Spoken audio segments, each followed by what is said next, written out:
I started thinking about building Rowdy when I was in junior high school. And the same car, I mean, I was thinking about it then, and it was the same car that I ended up with today. And I started gathering the parts up for it in 1959, and I was running full midgets at that time. And one of my sponsors was Halliburton and Hilburn. And I talked about that roadster with a flathead in it that I was going to build someday all the time. And Ted finally gave me a couple wheels and some knockoffs and a quick change just to shut me up, because I talked about it just day and night. And anyway, I gathered up all these parts over the years, and when I quit racing the first time, which was 2001 when I retired, and I didn't have anything to do, so I gathered these parts up and started building this car. And I built the car in 41 days. Just like it's set now, just like I thought about back in junior high school. And the old car is built probably as pretty close to 1957 as you can get. So, from what was it, about 1957 when you were thinking about it? What year was that? 56, 57. 56, 57, okay. Mm-hmm. By then you'd already become a race car driver. Right, I was already driving race cars then.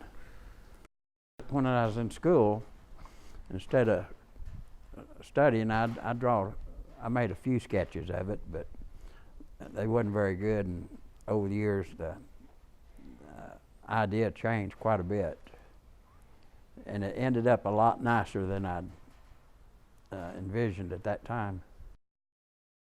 It's a 1923. The body was one of the parts that I ended up getting in about 63. It set out outside all those years and deteriorated pretty. It's pretty rough when I started on it. It's a new one when I had it in 63, but it sat outside so long it just kind of went south. Didn't have a lot of money to spend on parts. Right. And you're busy racing, building race cars. Busy racing and working on a race car, and there just wasn't any time to do it. Yeah. A buddy of mine actually built the frame, old Bob Heineman, and it's just a set of rails, and okay. I just put the brackets on and the odds and ends that you had to do to it. Right. But I've worked almost around the clock on it for 41 days, and but it kept me busy and away from the racetrack. Right. Because this was when you basically officially retired from racing. How long between the day you got out of the glass race car to the day you started working on Rowdy? It was about 4 days. That's a long retirement. Yeah, it seemed like a long time. Basically, about the time you would have left for another race. Yeah, that was about the same amount of time that I would have left to go somewhere. You take a drive around the block. Everything seems good. So then, what was the next step? I finished up on a Tuesday in the first week of June, and I drove it around the block, and everything worked great. And I went in the house and packed a duffel bag and headed off for L.A. for the Roadster Show. And when he says headed off for L.A., we're talking about heading from Tulsa, Oklahoma. Yeah, from Tulsa to L.A. To L.A. And for a shakedown run. That was my shakedown run, and I'd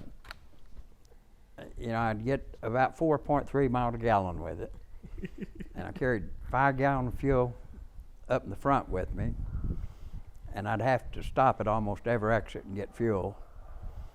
And I spent, I think, 12 days getting from Tulsa to L.A. Every time I stopped at a gas station, it was like a little car show. Oh, yeah. And I'd spend a couple hours there. But I had a good time. And then, after the Roadster show was over, I left Pomona and drove it to Panama City, Florida. Okay. And then I was there down there for a couple of days, and then drove it up to Louisville, and then back to Tulsa. It was about a 6,800 mile shakedown cruise. Everything worked great. So that was 2001.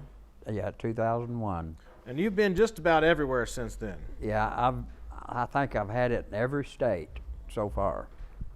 Might be 2 or 3 that I missed, but Well, Hawaii, Alaska. yeah, I didn't make them. I've had it up in New York at Rhinebeck to the Good Guy show, Yeah. and of course L.A. and Washington State and everything in between, and down to Florida and almost all the states. So, are any favorite stories of the car? I mean, we talked a little bit earlier about drag racing it with some slicks on the back. Yeah, I drag raced it one time, and had some 6-inch slicks on it, and it ended up bending or folding the rear radius rods up, so I never did that again. And then, but after I built it, and 2001 and 2002, I decided to take it out on the ISCA show circuit. And I did that in 2002 and 2003 and won international class championship with it both years. Okay. And that was a lot of fun. I really missed that. Yeah. So let's talk a little bit more about the actual car itself. The chassis was basically assembled from some rails a friend builds. Right. The engine has kind of a storied history all to itself. Okay. In '59, I was at Bob Kreitz Automotive up at his shop, and a guy come in, and it was Calvin Rice. He won the first NHRA Nationals in '55, and he was like most racers, needed money, and so I bought the block assembly that he won the Nationals with, and it was 306 inches and had nitrous on it, but it also had 8 broken sleeves. So I finally got around to putting a set of sleeves in it and been running it ever since. And I've got about 20,000 miles on it right now. It is a 8BA 8BA block, and 300 and what cubic inches? 306. 306 with plum nitrous that you've only used a couple times. Yeah, I was afraid I was going to shove the crank out the bottom with it. The crank is a 180-degree crank. It's a 180-degree crank. So it's got a little bit different sound. Yeah, completely different sound than most flatheads. And where did the intake on it come from? Okay, the intake come from Stu Hilburn. It's got 3 1-barrels and 1 2-barrel on it. So the intake actually carried a Ford part number. It was on an Indy car in '36. It was given to Hilborn in '39. Run in the '50s at Bonneville on the Lakester, and now in the 40s. In the '40s on the Lakester, and set records. Yeah, back set then. a record. And then here we are, 60, 70 years later, and it's on a pretty cool little hot rod. And it's still working. And I got that in 1962. He had sold that car to Jerry Grant, Grant Piston Rings. And for some reason, the manifold didn't go with it. So he kept the one part, and that's lucky for you he did, because that's how you ended up with it. That's how I ended up with it. So why don't we talk about why it has the 2-barrel along with the 3 single barrels? Okay, the single barrels, each single barrel feeds 2 cylinders. The 2-barrel sits on top of number 1 and number 2, and it has a divider in it, so it's like running 5 1-barrels. And the reason they did that was the flatheads, when they fire, the number 2 fires and then number 1 follows it. And the idea was that it couldn't load number one, quick enough. So they put the 2-barrel there with a divider in it, so it's still one barrel was feeding one cylinder at a time. Okay. But that's not so true right now because of the 180-degree crank. Right. Everything's a little bit different. A little bit different. Right. It's not your normal flathead. The wheels are Halibran as well. They come from Ted, you said. The rear wheels are Halibran. And they set for how long on your shelf?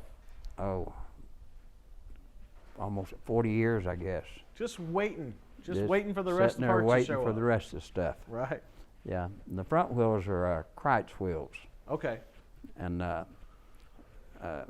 Bob and Jim Kreitz, Jim did a lot of foundry work and casting, and decided racers are kind of lazy. So always trying to make a fast buck. And Jim decided to get in the wheel business. So he made a few wheels, and one day he just decided that was too much work, and I happened to be there, and he gave me these 2 wheels. So there probably aren't very many else out there. No, not very many of them out there no more. Just everything about this car has got some cool history to it. Yeah, everything, and probably some stuff I forgot. Or I just take for granted.